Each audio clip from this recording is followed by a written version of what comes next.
नमस्कार साथियों, आज के हमारे पहले पॉडकास्ट में आपका हार्दिक स्वागत है और हार्दिक अभिनंदन।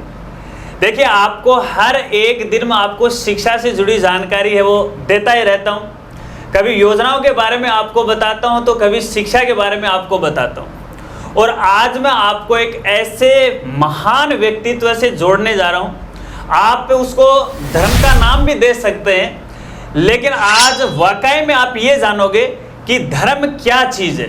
जो अपन धर्म के अंदर पाखंड जो देख रहे हैं, आप देख रहे हैं सोशल मीडिया पे खूब यहाँ वायरल भी हो रहे हैं। धर्म को एक पाखंड का रूप है वो बना दिया और इसी पर कई तरह के खेल हैं वो खेले जा रहे हैं। आज मैं आपको एक आचार्य महाराज से मिलाने जा रहा हूँ जो आपको धर्म की, शास्त्र की सच्चाई बताएंगे।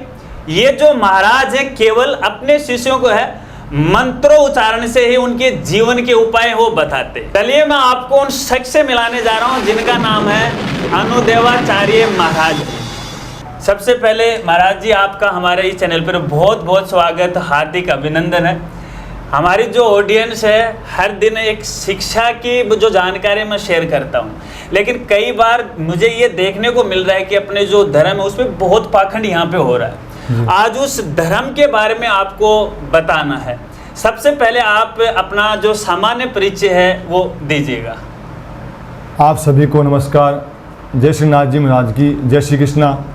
देखिए, मेरा नाम अनुदेवाचार्य है और मैं संस्कृत से आचार्य किया हुआ हूँ। मेरा गांव सीकर जिले में लक्ष्मणगढ़ नाम की जगह है, उसके पास में गांव है दीनवा जाटान, वहाँ का मैं रहने वाला हूँ। ये हमारा सामान्य परिचय है।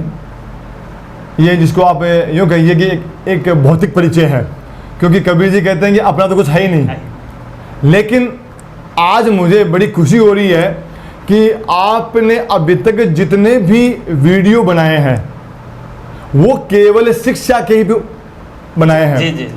अब आपके जितने भी दर्शक हैं जो मुझे देख रहे हैं, मैं उन्हें थोड़ा सा एक शिक्षा के विषय पे ही बताऊंगा, क्योंकि आज की हमारी ये जो पॉडकास्ट है वो आपकी धर्म से संबंधित पहली पॉडकास्ट है। पहली पॉडकास्ट, बिल्कुल हमारी ये जो पहली पॉडकास्ट है धर्म से। और देख लिए, मैंने इसको इसलिए भी जोड़ा है क्योंकि धर्म को लेके जो पाखंड हो रहे हैं उन पाखंड का खुलासा करेंगे। जब आप महाराज जी के आगे की जब आप शास्त्रार्थ सुनोगे ना, तब आपको हकीकत में पता चलेगा कि धर्म क्या है और पाखंड क्या है। और आप सभी साथियों को मैं पहले ही बता देता हूं, देखिए ये कोई प्रायोजित नहीं है पॉडकास्ट। अगर आप ये सोच रहे हो कि हमने इसको प्रायोजित किया, प्री प्लानिंग, ऐसा नहीं है। आपकी जानकारी के लिए बताना चाहूंगा, कल भी हमारे चैनल पे रात को लगभग 12 बजे लाइव चल रहे थे और महाराज जी हमारे गांव में आए हुए थे और ये सुंदरकांड का पाठ कर रहे थे। और उस समय जब मैं इनका सुंदरकांड सुना, इनका ज्ञान जब मैंने देखा और सुना, तब मैं अचंभित रह गया। यार, मैंने काफी महाराज देखे हैं, कभी बहुत सारे गुरु भी देखे हैं, लेकिन इनका जो ज्ञान है मुझे सर्वोत्तम लगा। आज उसी ज्ञान से मैं आपको यहाँ पे रूबरू करवाने वाला हूँ। यहाँ महाराज जी, मैं आपसे एक छोटा सा सवाल पूछना चाहूंगा सबसे पहले जी। देखिए, धर्म अपने आप में एक बहुत बड़ा विषय जी। आजकल के समय बहुत सारे शास्त्र अपने महाराज भी हो रहे हैं, गुरु भी रहे हैं, बड़ेश्वर बाबा भी हैं। हाँ। तो धर्म के बारे में बहुत सारे, धर्म के प्रति एक पॉजिटिव सोच भी है लोगों की, एक नेगेटिव है। तो धर्म के बारे में थोड़ा सा एक छोटे वे में मुझे बताइए कि वाकई में धर्म क्या चीज है। देखो, धर्म के लिए जो शास्त्रों में कहा गया है, धार्यति इति धर्म है, जिसको धारण किया जा सके। अब धारण क्या करना है? धर्म की वैसे तो बहुत बड़ी व्याख्या हो सकती है, लेकिन इसकी जो सूक्ष्म व्याख्या है वो यही है, धार्यति इति धर्म है, जिसको आप धारण कर सके। अर्थात आप उसे कोई बोझ नहीं माने, उसमें आप अपने कोई विशेष नियम नहीं लगाएं। अगर आप स्वतंत्र होकर के उसको धारण करेंगे, जैसे मान लो कि आप बालाजी को मानते हैं, मैं नाथ जी को मानता हूँ, तो ये क्या है? हमने उनको धारण किया हुआ है, हमने उनको अपना स्थान दिया हुआ है, तो वो धर्म है। अब देखिए, मैं आपको एक बात और भी बताना चाहूंगा। जैसे जैसे ये पॉडकास्ट हमारा आगे बढ़ेगा वैसे वैसे आपको आनंद आएगा। और आनंद कैसे आएगा? देखिए, महाराज जी जो भी बात हमें बता रहे हैं, साथ में शास्त्र की जो भी बातें वो बता रहे हैं, उसको आपको समझा भी रहे हैं, उसका अर्थ भी आपको यहाँ पे समझा रहे हैं। तो उससे अगर आप जुड़ोगे आगे आपको पता चलेगा हकीकत क्या है। देखिए राजगुरु जी ने कभी ऐसी झूठी बातें नहीं की है, फेक बातें नहीं की हैं। वाकई में जो हमारा YouTube परिवार है में उनको धर्म की जो सच्चाई है, इस धर्म को लेके क्या फाकण किए जा रहे हैं, आगे मैं आपको हर एक स्टेप, भले हमारा पॉडकास्ट थोड़ा लंबा जरूर हो सकता है लेकिन वाकई में आप सीख जाओगे इसके बारे में। महाराज जी मुझे ये बताइएगा, देखिए धर्म को लेके काफी सारे अंधविश्वास भी हो रखे जी जी। तो इस अंधविश्वास के बारे में भाई मैंने देखा है यूट्यूब पे आजकल बहुत सारे जो बाबा ही है अपने नाम से, ये जो हमारा सनातन धर्म है, अपना जो भगवा जो कलर है, इस भगवा कलर पे दाग लग रहा है, देखो जिस नाम मैं यहाँ पे सोच रहा हूँ। हाँ। तो जो अंधविश्वास फैल रहा है उसके बारे में आप क्या कहना चाहोगे? देखिए भले ही उसका शब्द अंधविश्वास हो, कहीं ना कहीं उसमें विश्वास छिपा हुआ है। अच्छा। और इसकी अगर अपनी सामान्य भाषा में व्याख्या करें विश्वास, तो उसमें पहला तो कहा कि अंध के अंदर भी विश्वास है और एक विष भी उसमें थोड़ा बहुत मिला हुआ है। अच्छा अच्छा। विष का उसमें वास है, इसलिए वो अंधविश्वास बना। अर्थात आप उस मूल सत्ता को, उस मूल ईश्वर को या मूल शक्ति को पहचान नहीं पा रहे हो। जैसे मान लो कि अंधविश्वास के लिए एक छोटा सा उदाहरण आपको मैं दूंगा। दही में कीड़े होते हैं, दही में कीड़े पाए जाते हैं, बिल्कुल, लेकिन आप इस चीज को नकार भी नहीं सकते कि भाई कीड़े नहीं होते हैं। बिल्कुल सही बात है आपकी। अब जिसने नहीं देखा उसने कहा कि मैं इसको नहीं मानता। साइंस भी कहती है, परंतु वही कीड़े, क्योंकि वही कीड़े हमारे स्वास्थ्य के लिए लाभदायक भी हैं। बिल्कुल बिल्कुल, हाँ बिल्कुल। अब इसका मतलब ये नहीं हुआ कि आपने हिंसा की या आप मांसाहारी हो गए, वो आपकी शरीर की जो मूलभूत आवश्यकता है उसकी पूर्ति का कार्य कर रहे हैं वो। बिल्कुल। तो इसलिए अगर अंधविश्वास में कहीं कोई ऐसी चीज निकल के आ रही है तो उसको हम स्वीकार करेंगे। देखिए महाराज जी, यहाँ पे एक और मेरे दिमाग में ये सवाल खड़ा ही होगा कि अंधविश्वास भी एक तरह का विश्वास है। विश्वास है, लेकिन जैसे मैंने कई बार देखा है बाबाओं को, मैं तो उनको ढोंगे बाबा कहूँगा। हालांकि देखिए मैं धर्म के खिलाफ नहीं हूँ, लेकिन जैसे कोई बाबा है नारियल से आग निकालता, क्या पॉसिबल है क्या नारियल से आग निकाली जा सकती है? देखिए आपकी बहुत सुंदर बात है कि नारियल को हमारे यहाँ पर श्रीफल नाम से संबोधन किया गया है। आपने कभी देखा होगा कि आप तिरुपति जाइए, आप महाकाल बाबा के जाइए, या आप जाइए सालासर धाम जाइए, वहाँ पर एक नारियल की प्रथा है। अब मनोविज्ञान और साइंस ये मानता है कि नारियल में एनर्जी को इकट्ठा करने की शक्ति बहुत अधिक होती है। अच्छा, ये एक साइंस का विषय है। शायद हमारे जो धर्म है या जो हमारे जो आचार्य हैं उन्होंने शायद इस बात को नहीं बताया, तभी आपके मन में ऐसा प्रश्न आया है।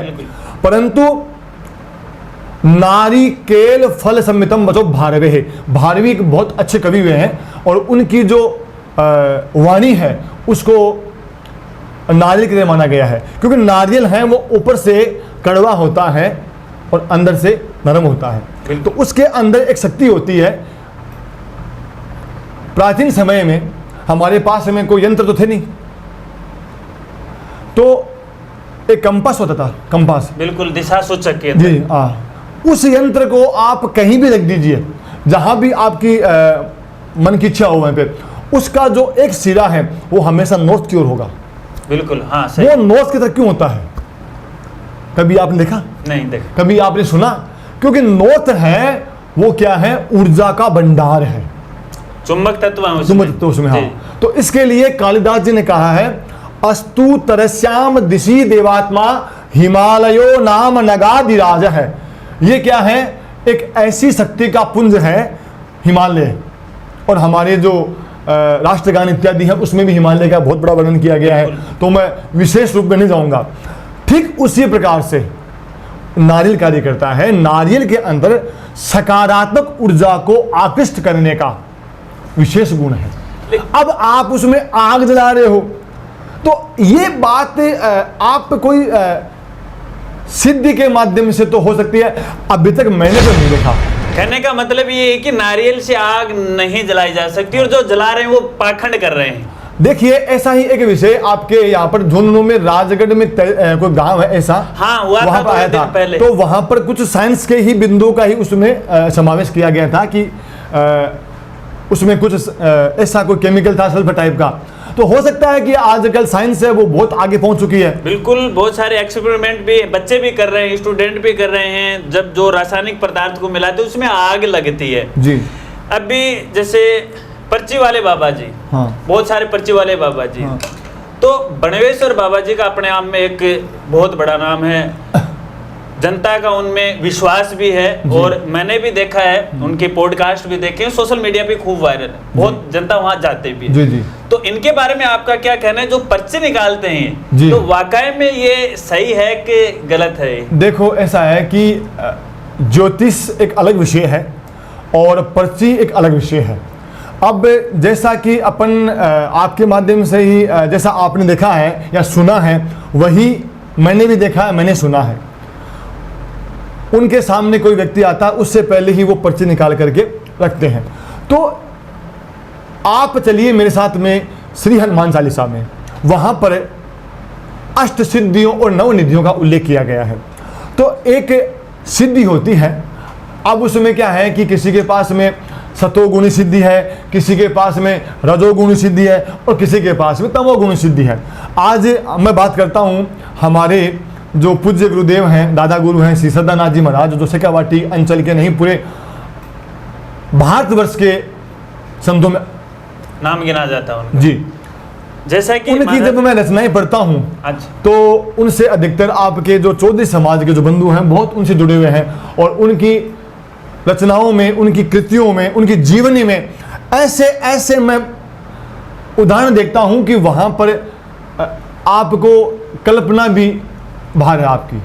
महाराज जी मुझे एक बात बताएगा, मैं अभी सोच रहा था, क्योंकि मेरे साथ हैं छोटे बच्चे, पढ़ने वाले बहुत ज़्यादा जुड़े हुए हैं, अभिभावक भी जुड़े हुए जी।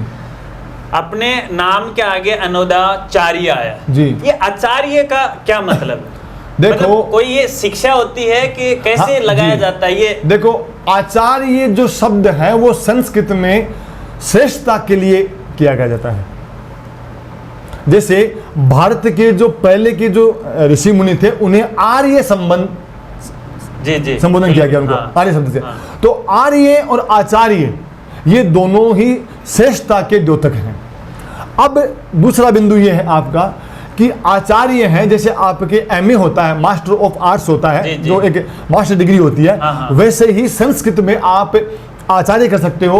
तो आपको उसके लिए एक अलग विषय चुनना पड़ता है। आप ज्योतिष से हैं, व्याकरण से हैं, आप साहित्य से हैं, आप न्याय से हैं, आप दर्शन से हैं, ऐसे आपको एक आचार्य की पदवी प्राप्त होती है। विषय बहुत हैं, तो आचार्य को एक अपन स्नातक बोल सकते हैं ना, हाँ। या स्नातकोत्तर। हाँ। जैसे आजकल के बच्चे इंटेलिजेंट हैं, इंग्लिश में बातें करते हैं, यूजी पीजी हाँ, एक तरह का ये हाँ, कोर्स है। तो जी। जैसे आपकी शिक्षा कहाँ से हुई है ये?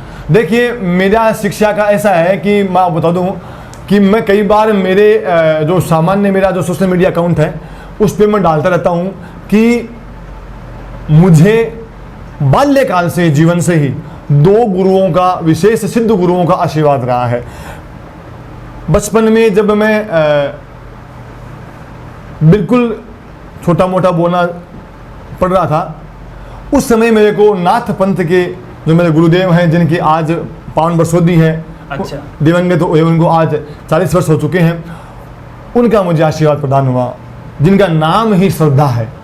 तो गुरुजी जैसे आपने अपने गुरुजी का नाम बताया, तो क्या एक व्यक्ति के जीवन में गुरुजी होना जरूरी है कि उसके बगैर भी उसकी नया लग सकती है क्या? नहीं, आपको बताऊं मैं, जैसे मान लो कि सपोज के लिए आप अपने घर में प्रवेश कर रहे हैं, ठीक है ना, और आपने जो मुख्य द्वार होता है वो अधिकतर क्या है कि हम उसके ऊपर लॉक नहीं लगाते हैं। आपने अंदर प्रवेश कर लिया, कुछ समय बाद में आपको ध्यान आया कि मेरे जो मुख्य घर है उसके जो दरवाजे की चाबी है वो कहाँ है, मेरे दोस्त के पास में है या मेरी माता जी के पास में है या भैया के पास में है। तो आपको उस चाबी के बगैर वो ताला नहीं खुल सकता। इसीलिए आपके जो देवता हैं, आप जिनकी साधना करते हो, जिनकी पूजा करते हो, उनके लिए आपको गुरु रूपी चाबी आवश्यक है, तभी आपका उसके अंदर प्रवेश होगा। हाँ, वो बोलते हैं 2 लाइनें तो मुझे है कि गुरु बिना घोर अंधेरा रे गुरु भाई, गुरु घोर अंधेरा। तो महाराज जी देखिएगा, काफ़ी समय हो गया हमें जुड़े हुए, काफ़ी हमने बातें भी की हैं यहाँ पे, लेकिन वाकई में ऑडियंस, क्योंकि जैसा मेरा सवाल हमारी ऑडियंस का सवाल है, क्योंकि वो लोग मेरे दिल से जुड़े, मैं उनकी दिल की बातें मैं जानता हूँ कि गुरुजी तो ऐसी बातें कर रहे हैं, शास्त्रार्थ को पता नहीं कि गुरुजी ने कहा था, राजगुरु जी ने भी कहा था, वाकई में मेरे भी नाम के आगे गुरुजी लग रहा है, तो कि वाकई में गुरुजी को ज्ञान है कि नहीं है। तो एक यहाँ पे देखिए, आपने थोड़ी देर पहले अष्ट सिद्धि 9 निधि के दाता अपने हनुमान चालीसा में भी आता है, तो ये बच्चों को पता नहीं है, ये अष्ट निधि क्या है, 9 निधि क्या है, इनके बारे में थोड़ा सा बता दीजिए। देखिए, श्री हनुमान चालीसा में एक बहुत सुंदर चौपाई है, और ये चौपाई जब हनुमान जी महाराज लंका में प्रवेश कर जाते हैं और माँ सीता से आशीर्वाद ग्रहण करते हैं, उस समय माँ वैदेही उनको ये चौपाई प्रदान करती है। अष्ट सिद्धि नव निधि के दाता, असबर दीन जानकी माता।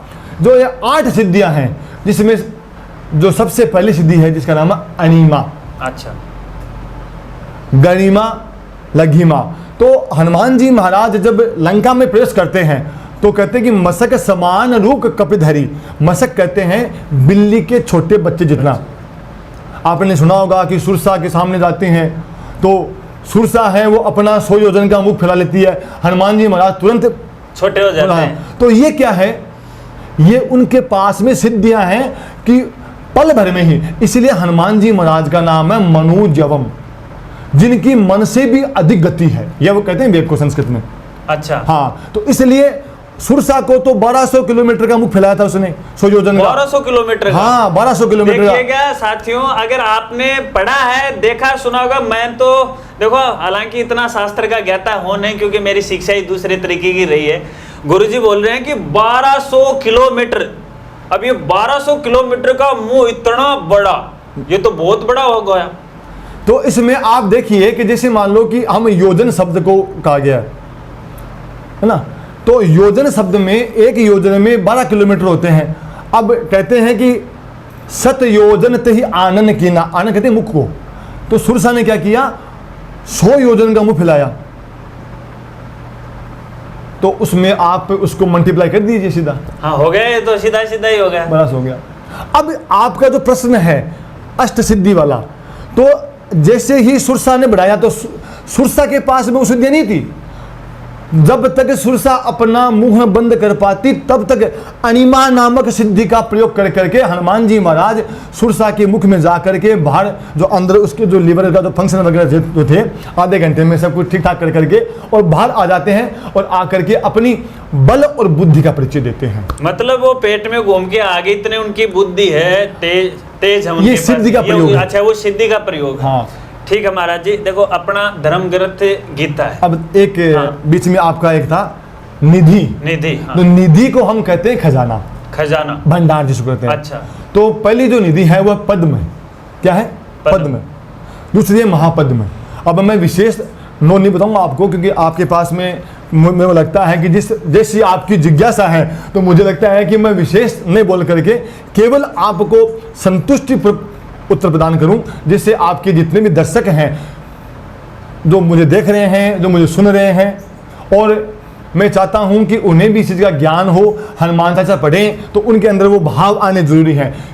महाराज जी, ये देखो, जब मैं आपका वो सुंदरकांड सुन रहा था, ये आज हमारा पॉडकास्ट भी हमने इसलिए किया है क्योंकि मैं आनंद हो गया।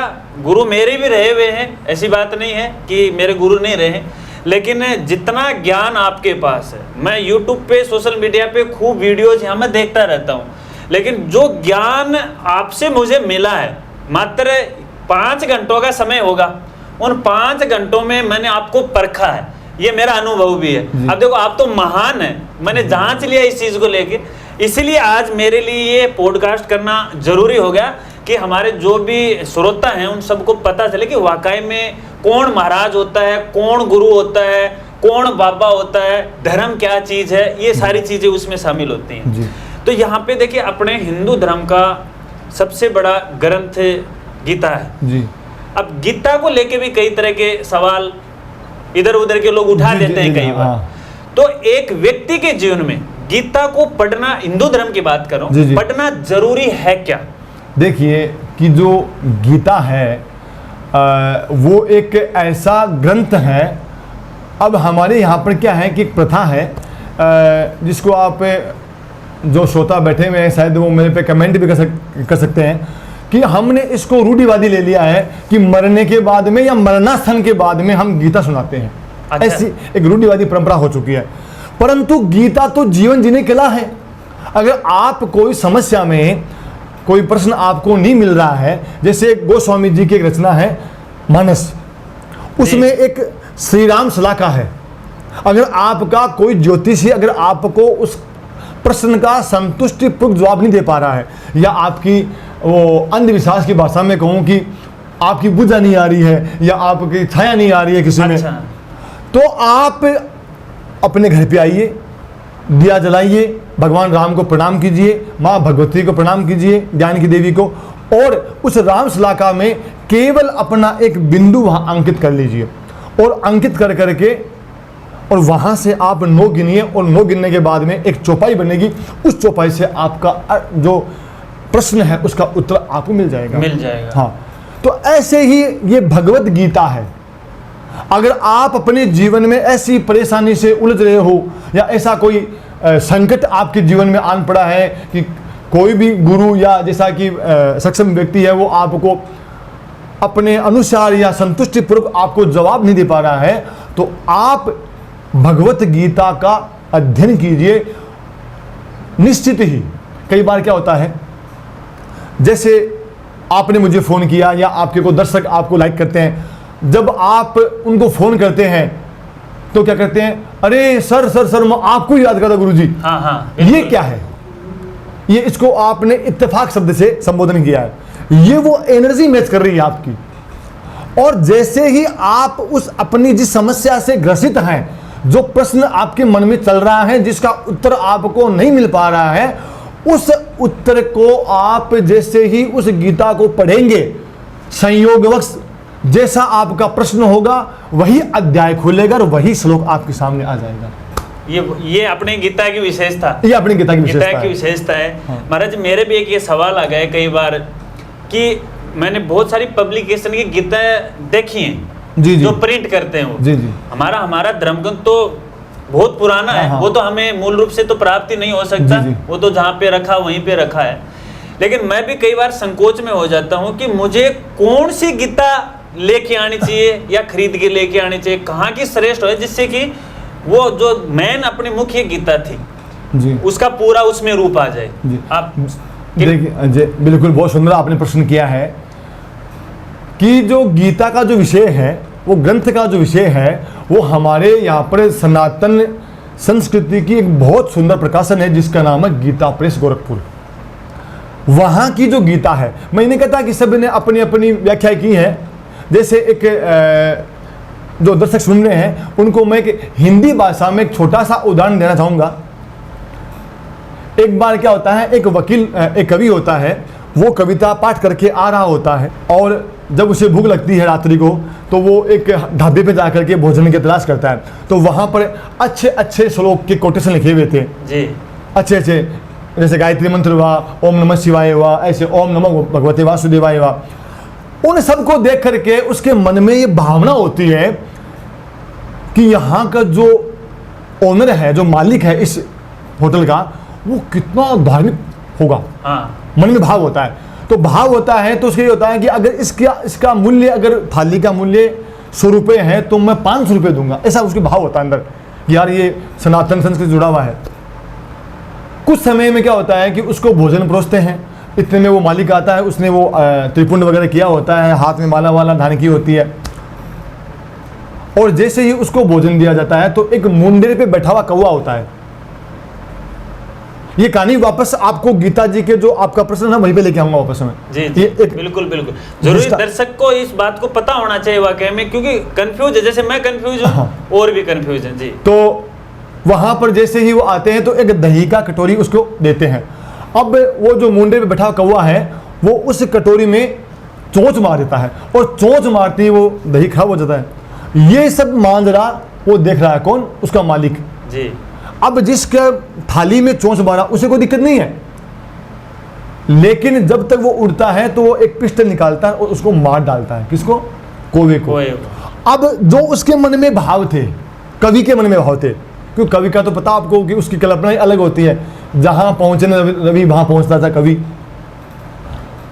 तो जैसे ही उसके मन में भावना आत होती है तो वो वहां से चुपचाप उड़ता है और वो भोजन नहीं करता। और वहां से उस समय को चौंक तो थी नहीं जब ये कहानी बनी है, तो वहां से वो एक कोयला उठाता है और कोयला उठा करके और हाथ धोने के बाद में जो कांच का जो हिस्सा होता है जहाँ पे वॉश बेस होता है, वहां पर वो लिखता है काग दही पे जान गवायो। क्या लिखता है? काग दही पे जान गवायो, अर्थात कोई ने दही पे अपनी जान गंवा दी। वो लिख के चला जाता है। कुछ समय बाद में एक वकील वहां आता है, वो भोजन करता है, वो वहां जाके हाथ धोता है और उसी वर्ड को वो पढ़ता है, अरे क्या बात लिखी है, कागज ही पे जान गवायो, मतलब मेरा जीवन तो कागज में चला गया। तो वो उसको अपने पे ले लेता है, वो चला जाता है। कुछ समय बाद में एक सरफिरा आशिक आता है जिसको प्यार में धोखा मिला हुआ होता है, वो आता है, वो आकर के भोजन ग्रहण करता है, वो जाता है आकर के उसी को पढ़ता है, वो पढ़ता है का गदही पे जान गवायो, तो वो उसको अपने पे ले लेता है। तो ये क्या है कि सबकी अलग अलग जो टीकाकार हैं उनकी अलग अलग टीकाएं हैं, परंतु गीता की जो मुख्य टीका है वो है गीता प्रेस गोरखपुर की, जिसको आप आराम से उसके जो 18 अध्याय हैं उनका आप पाठ कर सकते हो। जी जी बिल्कुल। तो दर्शकों मैं आपको कहना चाहूँगा, जब भी आप गीता अपने घर में लेके आओ तो महाराज जी मैं याद आ गया ये कि जब अपन घर में गीता लेके आते हैं तो उसकी कोई पूजा पाठ होना जरूरी है, फिर वैसे भी अपन घर में रख सकते हैं कोई? देखो शास्त्र में कुछ नियम होते हैं। जैसे मान लो कि आप अगर कोई वेदों का मंत्र बोलते हैं तो उसके लिए आपको नियम लागू होता है। अब जैसे मान लो कि मैंने ये जूते पहन रखे हैं तो मैं किसी भी वेद मंत्र का उच्चारण नहीं कर सकता, भले आपकी पॉडकास्ट क्यों ना हो। पर जब कोई श्लोक का या ऐसा कोई एग्जाम्पल या उदाहरण देना होगा तो मैं आपको दे सकता हूँ, क्योंकि वो लौकिक संस्कृत है। जी जी। जैसे एक हमारे यहाँ पर श्लोक है गजाननम भूतगणादि सेवितम, है ना, ये सामान्य भाषा में सब बोलते ही हैं, परंतु इसी को ही ध्यान में किया जाता है वैदिक आह्वान में, जिसको हम बोलते हैं। अब मुझे आपके लिए जूते खोलने पड़ेंगे क्योंकि जब उदाहरण दूंगा। बिल्कुल बिल्कुल सही है। क्योंकि देखिएगा हम ऐसी परिस्थिति में, क्योंकि महाराज जी को भी समय नहीं था, लेकिन जब इनका मैंने ज्ञान सुना तब मुझे यहाँ पे पता चला। आप यहाँ पे महाराज जी ने देखे जूते भी यहाँ पे निकाल दिए हैं, ये असली शास्त्रार्थ की बात है, इनको बोला जाता है शास्त्र के ज्ञाता। तो महाराज जी आप जो बता रहे थे वो बताइए। तो जब हम किसी वैदिक मंत्र का उच्चारण करते हैं तो उस समय हमारे जूते खोलने चाहिए। बिल्कुल। और उसके कुछ नियम होते हैं जी। जैसे ओम गणानान्त्वा गणपति ग्वं हवामहे प्रियाणान्त्वा प्रियपति ग्वं हवामहे निधीनान्त्वा निधिपति ग्वं हवामहे वसो मम आहम जाने गर्भधम त्वम जासि गर्भधम। अगर आप इस मंत्र का उच्चारण करते हो तो फिर आपकी विधि होनी चाहिए। जी जी महाराज, क्योंकि वो वैदिक मंत्र है। जी जी। उसमें नियम लागू होते हैं।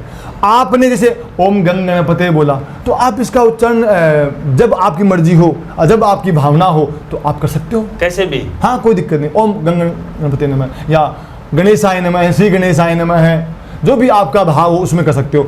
वैदिक मंत्रों में उसका अलग नियम है। ये तो महाराज जी जरूरी नहीं है कि हर एक व्यक्ति को वैदिक मंत्रों का ज्ञान हो, वो तो आप जैसे महाराज शास्त्र के ज्ञाता उनको ही सब ज्ञान है, अन्यथा तो आम जनता को तो इस चीज का ज्ञान है ही नहीं, तो वो तो सामान्य मंत्री का उच्चारण करते हैं। देखिए अब बताऊं मैं, अपना जो राज्य, अपना जो प्रारंभ है, अपना जो मिलन है, प्रथम मिलन है, वो भी उसी जगह से हुआ था। जी जी। जहां पर ये आपका प्रश्न आके वापस टिक गया है। मैं कहता हूं कि आप अन्य लफड़ों में पढ़ते क्यों हो? जब आपको श्री हनुमान चालीसा हिंदी और अवधी भाषा का मेल है उसमें जी। आप अगर 5 10 अगर वर्णमाला का अगर आपको ज्ञान है तो आप श्री हनुमान चालीसा का पाठ कर सकते हो। अब वो पाठ आप कैसे करते हो उसका प्रभाव पड़ रहा है। जैसे मान लो कि आप अधिकतर क्या है कि आज के पास में बच्चों के पास में समय नहीं होता है जी, तो विद्यार्थी जीवन में तो मेरा ये मानना है, क्योंकि हम भी विद्यार्थी जीवन से गुजरे हैं, तो मैं विद्यार्थियों से आपके जो जो बच्चे ज़्यादातर जो शिक्षा से जुड़े हुए हैं, बिल्कुल। उनसे मैं कहना चाहूँगा कि विद्यार्थी जीवन में प्रिय बंधुओं कोई नियम लागू नहीं होता है। अच्छा, वो कैसे भी उच्चारण हाँ, कर हाँ। सकता है। जहाँ की रही हो भावना जैसी, अगर उनके जैसी भावना है भगवान के प्रति, हाँ, अगर आपके पास में समय है, अगर आप देखो, जब संकल्प किसी चीज का लिया जाता है तो उसके लिए फिर उसका विधान होता है। जी जी जी। तो ये देखिए महाराज, जरूरी नहीं है कि भाई संस्कृत को पढ़ना जरूरी है, उसको ज्ञान होना आवश्यक नहीं इस मंत्रों के उच्चारण के लिए, कोई जरूरी नहीं है। मतलब जिसको अगर जितना अनुष्ठान अगर आप करवाते हो तो फिर संस्कृत का विशेष फिर महत्व तो है। वो जैसे आप जैसे महाराज जी करवाएंगे ना, जैसे अपन अगर रोजाना की हाँ, देखें हाँ। भाई जैसे मान लो कि हमारे यहाँ पर क्या होता है कि नवग्रह का विधान है, तो कुंडली में क्या है कि अलग अलग ग्रह होते हैं। जैसे मान लो सूर्य है आपका, चंद्रमा है, बुध है, गुरु है, शुक्र है, ये क्या है कुंडली में बराबर भाव से कभी ऊपर नीचे का चलता रहता है, ठीक है ना। अब आपको अगर गुरु का करना है तो आप क्या करेंगे, आपके जो जिस भी पंथ से या जिस भी संप्रदाय से आप जुड़े हुए हैं वो अपने गुरु की आप स्तुति कीजिए। जी या महाराज। ओम ग्राम ग्रीम ग्रोम स गुरुवे नमः, ये बीज मंत्र है। अब बीज मंत्र के लिए अगर आपको उच्चारण होना ही पड़ेगा। भाई हमारे तो एक सामान्य भाषा में कहते हैं कि मैं लगंतम हलंतम संस्कृतम भवंतम, बस हाँ, मैं और हलंत लग गया तो संस्कृत हो गई। जी जी महाराज जी, मैंने आपके बारे में सुना, मैंने खुद भी आपके सुंदरकांड में मैं बैठा हूँ जी, और फिर मैंने आपके बारे में खंगालना शुरू किया। जी। और अपनी पॉडकास्ट की शुरुआत में भी मैंने वो शब्द बोले थे कि जो महाराज जी हैं वो अपने शिष्यों को केवल मंत्रों के द्वारा उपाय बताते हैं, जी। पाखंड में नहीं डालते हैं कि आप ये उपाय करो, वो लेके आओ, गुड़ गोबर अपनी सीधी भाषा में तो ये बोलता हूँ उनको कि ये लेके आओ, बीज चौराहे में रखो। तो ऐसे जो बाबा हैं उनके बारे में तो हम सवाल करेंगे, क्योंकि ये पॉडकास्ट है इसलिए। तो पर्ची वाले जो बाबा है ना, अपनी पॉडकास्ट बहुत लंबी जाएगी जी। मैं आपसे ये कि मंत्रों के द्वारा जो आप उपाय करते हैं हाँ। वो किस तरह से करते हैं, या जब भी कोई घर में अपना जैसे कोई नवग्रह प्रवेश कर रहा है या फिर अपने घर में कोई अनुष्ठान कर रहा है, जी, जी। तो उस समय वो किस तरह के वो मंत्र करवाएं, किससे करवाएं, वो बताइए थोड़ा देखिए सा। आपका ये प्रश्न बड़ा गंभीर है और कई बार मुझे जब मैं जाता हूँ वास्तु के लिए, विदित के लिए या ज्योतिष के लिए, तो मुझे कई लोग ये प्रश्न करते हैं कि गुरुजी आपका बहुत सिंपल सा फंडामेंटल है मात्र। जी। देखो क्या होता है कि हमारे एक मारवाड़ी में कहावत है कि खुद न बरिया ही स्वर्ग की प्राप्ति होती है। जी बिल्कुल सही बोले। तो जब मेरे से कोई जुड़ता है तो मैं उसे एक छोटा सा दृष्टांत देता हूँ, मैं आपको देता हूँ आज। जी। दुखद त्रयाभिघाता जिज्ञासा अपघात के हेतु, कपिल मुनि जी की एक सांख्यकारी का सिद्धांत है। उसमें कहते हैं कि 3 प्रकार के दुख हैं, आध्यात्मिक, आदि दैविक और आदि भौतिक। इन तीनों दुखों से हर मनुष्य पीड़ित है। जी बिल्कुल। और वो ये चाहता है कि मेरी कैसे न कैसे निवृत्ति हो जाए। जी। अब कोई व्यक्ति है वो सक्षम होता है कि वो विशेष अनुष्ठान करवा ले। तो मेरा ये मानना है कि 3 चीजें शास्त्र में बताई गई हैं, अगर ये 3 चीजें एक भी चीज अगर आपने पकड़ ली तो आपके जो भविष्य में जो प्रारब्ध है या जो आपके जो समस्या चल रही है उसका नितांत निवारण होगा। कैसे? तो पहले कहा मणि, क्या है? मणि। तो मणि के लिए हम वापस आते हैं सिद्ध नवनिधियों की ओर, क्योंकि जो पद्म महापद्म है वो माणिक है, एक नील भी सिद्धि है, एक खर्व भी सिद्धि है। तो जो महाराज नील, मैं आपकी बात बीच में काटना चाहूंगा, हमारे साथियों को बताना चाहूंगा। देखिए आप सुनिएगा, जिस चीज से मैं प्रभावित हुआ है, जिस ज्ञान से मैं प्रभावित हुआ, वो चीज अब बता रहा हूँ। अब महाराज जी देखो हर एक चीज आपको उदाहरण के द्वारा समझा रहे हैं, संस्कृत में उसे बोल रहे हैं, फिर उसका अनुवाद भी कर रहे हैं, और फिर भी नहीं है तो वो सीधे सीधे बोलते हैं, अपनी राज्य तोड़ने वाली भाषा में आपको समझाने का प्रयास कर रहे हैं। महाराज जी बोलिए, वही से स्टार्ट तो कीजिए। एक होता है मणि। तो मणि जो होता है जिसे हम रत्न विज्ञान कहते हैं, तो रत्न विज्ञान में जो मणि होता है उसी का ही उल्लेख नवनिधियों में किया गया है। तो माणिक, तो कहते हैं कि आप सूर्य के लिए है वो माणिक पहन लीजिए, गुरु के लिए पुखराज पहन लीजिए, शनि के लिए नीलम पहन लीजिए, और आपका ये जो मंगल होता है उसके मूंगा पहन लीजिए, ऐसे बताते हैं। परंतु कई बार क्या होता है कि हमें हमारी कुंडली का ध्यान नहीं होता है जी। तो अलटप्पे में ही क्या होता है कि अब अगले ने किसी ने दे दिया, क्योंकि वही सांख्य सिद्धांत की मैं फिर बात कर रहा हूं। प्रमाण त्रिविधम प्रमाणम च, प्रमाण 3 प्रकार के होते हैं, अनुमानम आप्तवचनम च। और दिष्टम च। दिष्ट प्रमाण तो आप देख रहे हो, जैसे आपने कल देखा। हाँ, तो दिष्ट के सामने तो क्या है कि व्याख्या करने की आवश्यकता नहीं होती कि बिल्कुल बिल्कुल। एक होता है अनुमान प्रमाण। अनुमान कहते हैं, जैसे मान लो कि यत्र यत्र धूमः तत्र तत्र वह्नि, जहां जहां धुआं होगा वहां आग होगी, है ना, ये अनुमान है। जैसे मान लो कि कहीं कमंडल दिख गया तो हमारे मन में एक धारणा होती है कि यहाँ पर साधु होंगे। ये अनुमान है। वो वहां हो भी सकते हैं, हाँ, या नहीं भी हो सकते हैं जी। तो इसका ही क्या है कि इसी अनुमान का फिर खंडन किया गया कि अगर आप कहते हो कि जहां जहां धुआं होता है वहां वहां अग्नि की व्यापकता होती है, तो धुआं तो फ्रिज में भी होता है, बिल्कुल, तो वहां तो अग्नि नहीं है, वहां तो नहीं तो है। सब जगह एक से ही नियम लागू नहीं होते हैं। तो ऐसे ही कुछ लोग जैसे मान लो कि चंद्रमा के लिए मूंगा बनाते हैं। मेरे पास में कई लोग आते हैं, मैं मेरी स्वयं की आत्म प्रशंसा नहीं कर रहा हूँ, जो मेरे से जुड़े हुए लोग हैं आप उनसे जाके पूछ सकते हो, उनके सामने प्रमाण है इस चीज़ का कि अगर उन्होंने रत्न पहना है तो उनका महीने भर में ही काम हो गया। अच्छा, अगर उन्होंने मंत्र का किया तो दूसरा है हमारा मंत्र, पहला मणि, दूसरा मंत्र। अगर मंत्र आपने सही जपा तो ये मानिए कि इसकी जैसे चंद्रमा की कलाएं होती है ना, तो आपको महीना सवा महीने में ही काम आपका हो जाएगा। मेरे पास में कई लोग आते हैं कि गुरुजी आप ये लिख के बोलते हो कि 31 दिन में काम हो जाएगा, तो मैं कहता हूं कि मैं नहीं बोल रहा। आप उस मंत्र को किस भाव से कर रहे हो? मतलब ये पूरा जो उस पर भार पड़ रहा है वो पूरा का पूरा मंत्र का ही है, मंत्र का ही है। मंत्र का उच्चारण सही होगा तो आपके सारे काम है वो बन जाएंगे। अब जो आपके श्रोता जो मुझे देख रहे हैं या सुन रहे हैं, मैं उनसे कहना चाहूंगा कि जिन मंत्रों की जो मंत्र नाम सुनते ही हमारे दिमाग में एक बहुत बड़ा कॉन्सेप्ट आ जाता है, वो कॉन्सेप्ट नहीं है। जब प्राचीन समय में स्त्रियों को और जो हमारे जो अन्य वर्ण हैं उनको अगर वेदों का अध्ययन करने का अधिकार नहीं था, तो उस समय पंचम वेद के रूप में मानस की रचना की गई। कहते हैं आप देखें ना, मानस में 7 कांड है और 7 कांडों का प्रारंभ गोस्वामी जी ने संस्कृत से किया है। तो उनका संस्कृत के प्रति बहुत निष्ठ लगाव था। पर भगवान शंकर ने कहा, महादेव जी ने कहा, क्योंकि क्या है, भवानी शंकरो वंदे श्रद्धा विश्वास रूपिणो, इसमें महाराज आपकी श्रद्धा जरूरी है और विश्वास। अगर दोनों हो जाएंगे तो श्रद्धा कौन है और विश्वास कौन है? ये दोनों ही भवानी शंकर है। भवानी शंकर जी, तो इसलिए शिव है ना, तो शिव में जो ई है वो शक्ति है। जी महाराज, देखिए कितनी अच्छी बात इन्होंने बताई है कि मंत्र जाप होना बहुत ही जरूरी है। तो जब भी आप अपने घर में कोई भी काम करो तो एक योग पुरुष से मंत्र सिद्धि करवाएं, क्योंकि नहीं, आप अगर जैसे मान लो कि अगर कोई आपके मन में प्रश्न हो या आपसे कोई जुड़ा हुआ श्रोता है, वो एक बार एक्सपेरिमेंट के लिए आपके पास आ सकता है। अपन उसको उसका जो भी हस्तरेखा देख करके उपाय बताएंगे। आप 31 दिन में उसको यहाँ बैठा लीजिएगा और आपके सामने है, मतलब 31 दिन उनका रिजल्ट आना ही आना है। आना ही आना है जी जी, क्योंकि वो खुद करेगा।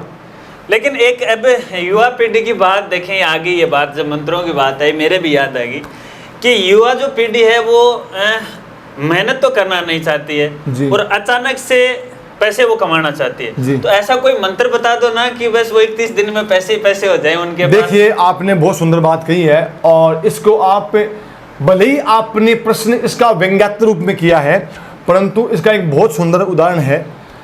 हमारे यहाँ पर एक शास्त्रों में श्री विष्णु सहस्त्र नाम का एक पाठ बताया गया है। जी, आपको बता दूं, मैं आजकल तो मुझे पता नहीं, परंतु मेरे से जो धनाढ्य वर्ग जुड़े हुए हैं, जो वणिक लोग हैं, आप देखना कभी आप जाना, उनकी जो गोदाम है या उनकी जो शॉप है, बड़े बड़े जो लोग हैं, हाँ। ये नहीं जो सामान्य वर्ग के लोग जो अपना दाल रोटी खा रहे हैं, उनके आज भी एक पंडित जी फिक्स हैं और वो आकर के श्री विष्णु सहस्त्र नाम का पाठ करते हैं। लेकिन अपने देखो वैसे तो हम सारे अब सुनिए, ये मैं आपके जो श्रोता हैं, जो दर्शक हैं, उनको बताना चाहूंगा कि इसमें एक तो है स्तोत्रम, वो है सामासिक शैली में। तो उसमें तो अगर आपके कोई अगर आपकी अच्छी हिंदी या संस्कृत नहीं है तो उसमें दोष लगेगा आपको। जी। तो उसमें एक गीता प्रेस ने एक निकाला है नामावली। क्या है? नामावली। तो अगर किसी भाई को अगर लगता है कि भाई मेरे जीवन में अर्थ से संबंधित कोई समस्या चल रही है तो आप अपने घर में बैठ करके श्री विष्णु सहस्त्र नामावली का एक पाठ दीपक जा करके करें। तो आपसे जितने भी जो जुड़े श्रोता हैं, मैं उनसे निवेदन करना चाहूँगा, ये जो उपाय मैंने बताया है आप सभी 1 महीने तक इसका प्रयोग कीजिए। उसके बाद में आपको वो कमेंट के माध्यम से बता देंगे कि गुरुजी हमें कितना फायदा हुआ नहीं हुआ। जी जरूर, अगर ये बात आपको समझ में नहीं आई है तो पॉडकास्ट को थोड़ा रिवर्स कर लीजिएगा और दोबारा सुन लीजिएगा कि आपको क्या उपाय करना है और फिर इसका रिजल्ट है। दोस्तों मुझे भी बताना, देखिएगा आप जब बताओगे तो मुझे पता चलेगा, क्योंकि वैसे तो मुझे हर किसी व्यक्ति पे विश्वास नहीं होता, लेकिन जब मैंने महाराज जी की जो सुंदरकांड के अंदर जो बातें सुनी तो मैं इनके ऊपर मोहित हो गया। और ये देखिए यहाँ मेरे घर तक हैं, इनको मैं लेके आया हूँ कि चलिए हमारी जो ऑडियंस है उनसे भी जान पहचान करवाया जाए। महाराज जी जब अपन यहाँ बात कर रहे थे तो अभी एक सवाल मेरे यहाँ दिमाग में आ गया, आपकी उम्र कितनी हो सकती है लगभग? देखो उम्र तो ऐसा है कि 35 वर्ष समझ। देखो महाराज जी भी 35 वर्ष के हैं और मैं भी 35 वर्ष का हूँ, लगभग समानता है।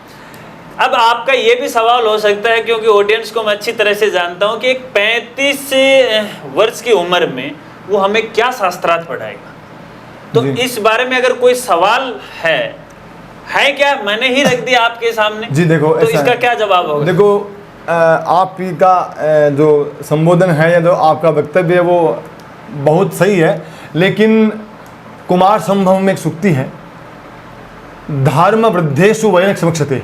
जब धर्म की बात आती है तो आयु नहीं देखी जाती।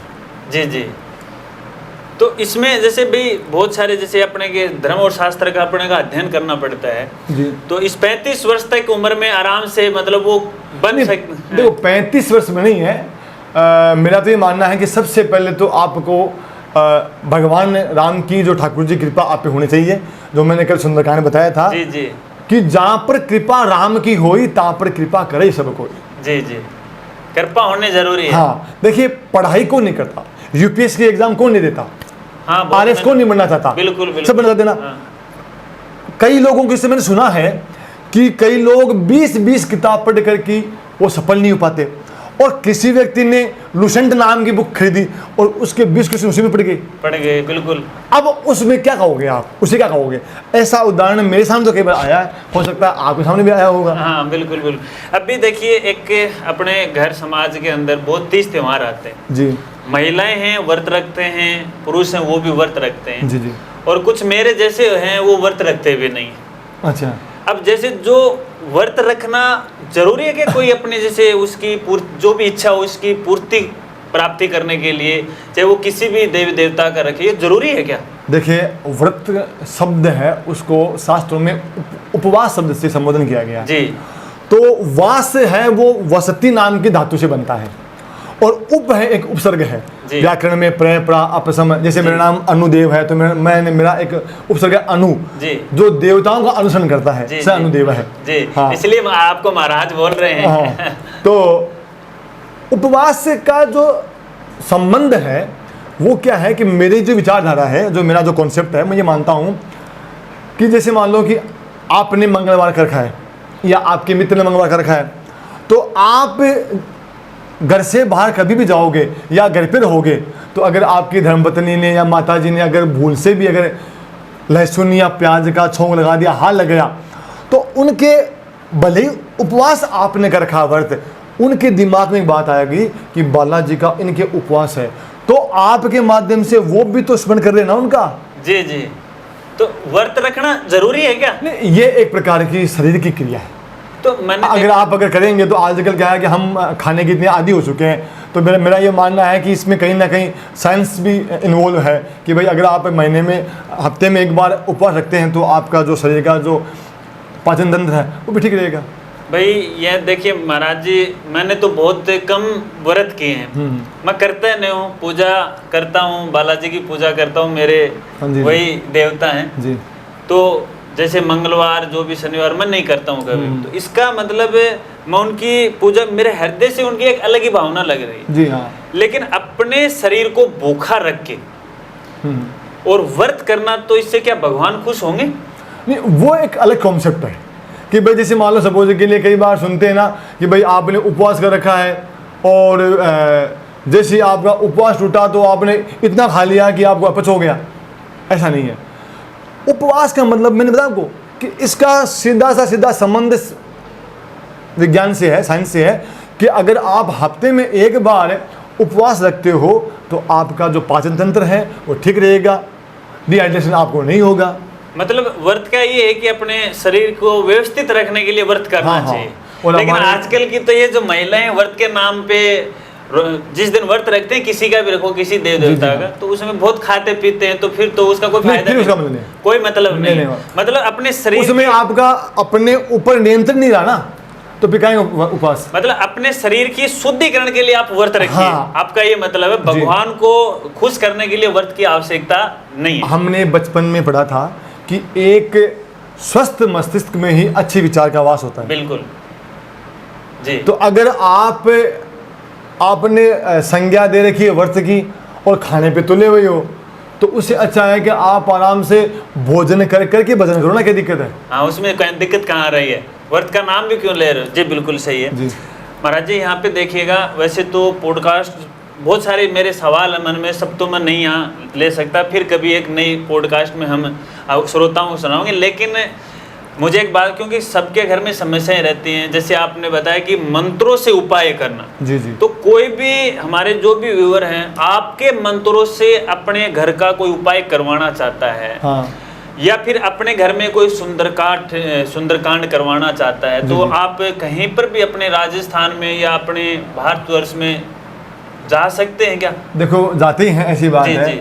परंतु इसमें ऐसा है कि अगर कोई आपके जो श्रोता जो सुन रहे हैं, मैं ये कहना चाहूँगा कि अभी एक आपको मैंने पहले भी उदाहरण दिया था कि खुद के मरीज स्वर्ग प्राप्त होता है। जी। तो मेरा एक खुद का जो कॉन्सेप्ट है, जब जो मेरे से जुड़े हुए लोग हैं, वो अगर शायद इसमें से हो सकता है कि आपके भी है तो मेरे भी इसमें, बिल्कुल बिल्कुल। तो वो जानते हैं कि वो जब मेरे पास आते हैं तो मैं उनका हाथ देखता हूँ या जो कुंडली देख करके मैं उन्हें ये कहता हूँ कि ये उपाय आपको खुद को करना है। जी। क्योंकि जो क्रिया आप अपने लिए करोगे ना, उसमें कहीं ना कहीं आप त्रुटि नहीं करोगे। बिल्कुल बिल्कुल। अगर आपको ये मालूम हो जाए कि ये क्रिया जैसे मान लो कि अपन रास्ते में चल रहे हैं और रास्ते में चल रहे हैं ना, हमें पत्थर की चोट आ गई, तो हम क्या करेंगे? चारों तरफ देखेंगे और चुपचाप चल पड़ेंगे। अब ये मालूम चल गया कि ये पत्थर विजेंद्र जी ने रखा है, जी। तो फिर भाव चेंज हो गए, इसको बाहर आने दे रही है, मेरे से क्या चाहता है, ये मतलब मंत्रों का उच्चारण जो अब उपाय अपने लिए खुद ही करना चाहिए। खुद को ही करना चाहिए, मेरा ये मानना है। जी जी। तो इसमें अगर क्योंकि कबीर जी ने कहा है कि 5 संग पीऊ पीऊ करे, छठा जो सुमरे मन, आई सूती कबीर को पाया राम रतन। तो वो मन आपका लगना जरूरी है उसमें। जी महाराज जी, देखिए युवा पीढ़ी है आजकल, टेक्नोलॉजी का, तकनीकी का जमाना है जी। इसके बगैर तो जीवन चलना संभव नहीं। ठीक जैसे है। साइंस भी जरूरी है हमारे लिए, हाँ, तो हाँ, भौतिक सही। ज्ञान भी हमारे लिए जरूरी है। जी जी।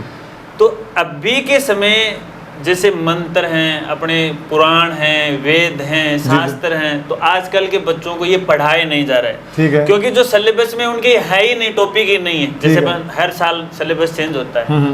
तो ऐसे बच्चे किस तरह से मतलब इन शास्त्रों से, वेदों से जुड़ सकते हैं? बहुत सुंदर आपने प्रश्न किया है और मैं आपको एक बार पुनः धन्यवाद देना चाहूँगा कि आपने अपने दर्शकों के लिए कम से कम इतना सोचा कि भाई वो कैसे सनातन से जुड़े। जी। तो आदरणीय विजेंद्र जी, मेरा आपसे निवेदन रहेगा कि इस प्रश्न का जो उत्तर है वो ये है कि आपके कितने श्रोता जो मुझे सुन रहे हैं, जो आप अपन को देख रहे हैं, जी। उन्हें ये तो पता है कि हमारा जो महानायक अमिताभ बच्चन है, जी। उसके बेटे का नाम अभिषेक बच्चन है, जी। उसकी पत्नी का नाम ऐश्वर्या राय है, जी। और उसके बेटी का नाम है अनन्या जी। राधिका। हाँ। ये सब जानते हैं। जी। और आपने कहा कि जमाना है टेक्नोलॉजी का, जी।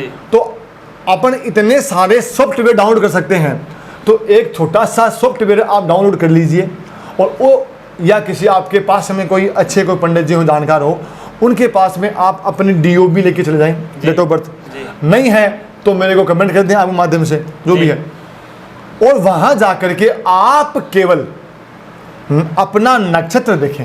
जी। क्योंकि पंचांग है, उसमें 5 अंग हैं, तिथि, करण, वार, योग और नक्षत्र। तो आप अपना नक्षत्र देखें और उस नक्षत्र के अनुसार आप मुझे अपना मैसेज करें या आपको मैसेज कर दें, एक ही बात है, कोई दिक्कत जी। नहीं है। मैं उन्हें एक उपाय बताऊंगा, जी। जब वो उपाय करेंगे तो आपके ऊपर वो कमेंट से बताएंगे कि इस उपाय को, क्योंकि आपके जो दर्शक जुड़े हुए हैं वो सब शिक्षा से संबंधित हैं। बिल्कुल। तो शिक्षा भी दो प्रकार की है, जैसे शिक्षा और शिक्षा। अब आप बोलोगे ये क्या शिक्षा होगी, तो बोलने में दोनों सेम ही है। हाँ एक है शिक्षा एजुकेशन, जी, EDU है ना। हाँ। हाँ, ये क्या करती है, जैसे आपका बच्चा है, वो अभी कौन सी क्लास में है? 7th class. 7th क्लास में जी। है, तो आपके बच्चे को आप एजुकेशन दे रहे हो, क्या दे रहे हो? एजुकेशन। 5वीं क्लास में था, 6 में आ गया, 5वीं वाला साफ हो गया, अब 7th में आ गया, 6ठी वाला साफ हो गया। बिल्कुल। ये क्या है? बढ़ोतरी की शिक्षा है जी। ना। एक मिलो और ले आओ, एक मिलो और ले आओ, जी जी। उसको रख दिया आपने, उसके ऊपर बटा लग गया, फिर आप आगे 10th में आ गए तो 9th में भूल गए, 11th में आ गए तो। लेकिन आपने कभी ये जो बच्चे जो पढ़ते हैं, हमारे बचपन में कुछ डेथ हिस्ट्री करो या कुछ कहानियां चलती हाँ, थी, कहानियां, बिल्कुल। उसमें एक शब्द आता था व्हाट इज मोरल। इस कहानी से हमें क्या शिक्षा मिलती है? जी बिल्कुल। वो शिक्षा अलग है। मतलब वो सीख के ग्रहण करने, उसने क्या ग्रहण किया है, जी, वो जरूरी है उसमें। वो क्या ग्रहण किया आपने? फिर जो उसने ग्रहण किया, फिर उस ग्रहण के ज्ञान को किस में लगाया। हाँ, जैसे अभी आपने कहा कि टेक्नोलॉजी टाइम है, समय है। हाँ अभी एक फिल्म आई है सैयारा नाम से, तो उसका कुछ हिंट मैं देख रहा था, जी। तो मैंने देखा, मेरा दिमाग खराब हो गया। मैंने कहा कि जो पीढ़ी आज की जो बालक हैं, उन्हें ये क्या हो गया, कोई सिनेमा हॉल में अपना पैंट उतार रहा है, कोई अपना शर्ट उतार रहा है। अरे मूर्खों, हमारी संस्कृति क्या है? जी। बॉलीवुड के तो भांड लोग हैं हाँ भाई। अभिनय शब्द है, तो अभिनय किसे कहते हैं? जी। वो तो ये भांड है। हाँ। कोई छोटा भांड है, कोई बड़ा भांड है। जी उनकी जो दृश्य काव्य है, काव्य के दो भेद होते हैं, जी। दृश्य और श्रव्य काव्य। तो दृश्य काव्य ने इतना प्रभाव डाल दिया है जी। कि आज की पीढ़ी अपने आप को बचा नहीं पा रही है। मतलब वो सब कुछ भूल चुकी है। हाँ, सब कुछ भूल चुकी है। ऐसी बच्चों को मैं चाहता हूं कि जो मेरा जो मंत्र कॉन्सेप्ट का जो विज्ञान है, मैं चाहता हूं कई बच्चे बाहर आए उस चीज से। तो अभी सोशल मीडिया का जमाना है, मैंने बताया कि टेक्नोलॉजी का जमाना है, लोग रील बहुत देखते हैं जी। तो रील वालों के लिए क्या संदेश देना चाहोगे? देखो, रील और रियल दो चीजें होती हैं। जी तो ये है, रील में क्या होता है, मेरा तो ये मानना है कि रील से अच्छा है कोई नाटक देख लो या कोई मूवी देख लो। तो या नाटकों में तो आज ऐसा ही चल रहा है, वो सास बहू की लड़ाई है, देवर जिठानी की वो लड़ाई नहीं, है, देखो, ये लड़ाई चलती है, वो क्या देखो क्या सीखेगा? है कि नाटक किसे कहते हैं, आपने पता होना चाहिए आपको। हमारे संस्कृति में एक नाटक के लिए है अभिज्ञान शाकुंतलम। हाँ तो कहा इससे बड़ा कोई नाटक नहीं हुआ। काव्येषु नाटकम रम्यम तत्र में शकुंतला, कि सबसे अगर काव्य में रमणीय है तो वो क्या है? शाकुंतलम है। जी जी जी। तो वो जो अभिज्ञान शाकुंतलम है उसमें लिखा गया है नाटकम वृत्तम स्यात्, कि नाटक में जो नायक है ना वो टपोरी नहीं होना चाहिए, जी जी, नाटक दमदार होना चाहिए, दमदार होना चाहिए। हाँ। तो अभी तो ये ऐसा ही चल रहा है मामला है। तो तभी तो वो संस्कृति का प्रभाव पड़ गया ना। पाश्चात्य संस्कृति ने अपने पैर पसार दिए हैं और भारतीय संस्कृति धीरे धीरे विलुप्त हो रही है।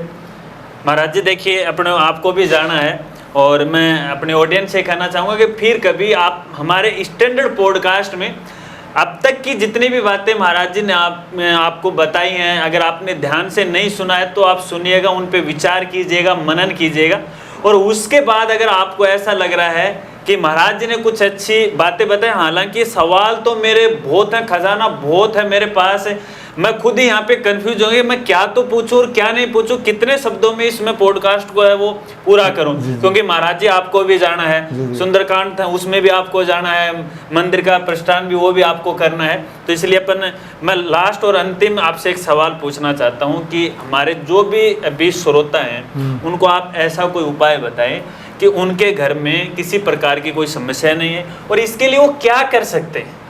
देखिए, समस्या तो अलग अलग प्रकार की होती हैं, जैसा कि आपने कहा दुखद त्रिया विघाता जिज्ञासा अपघात के हेतु, मतलब दुख तो कई होते हैं। अब उसका क्या होता है कि अगर सामान्य भाषा में मैं आपको कहूँ कि अगर कोई बच्चा किसी के घर में मानसिक तनाव से आप अगर जूझ रहे हैं तो आप गीता प्रेस गोरखपुर की श्री शिव सहस्त्र नामावली नामक पुस्तक लेकर के आओ और उसका आप 31 दिन तक नियमित पाठ करो जी।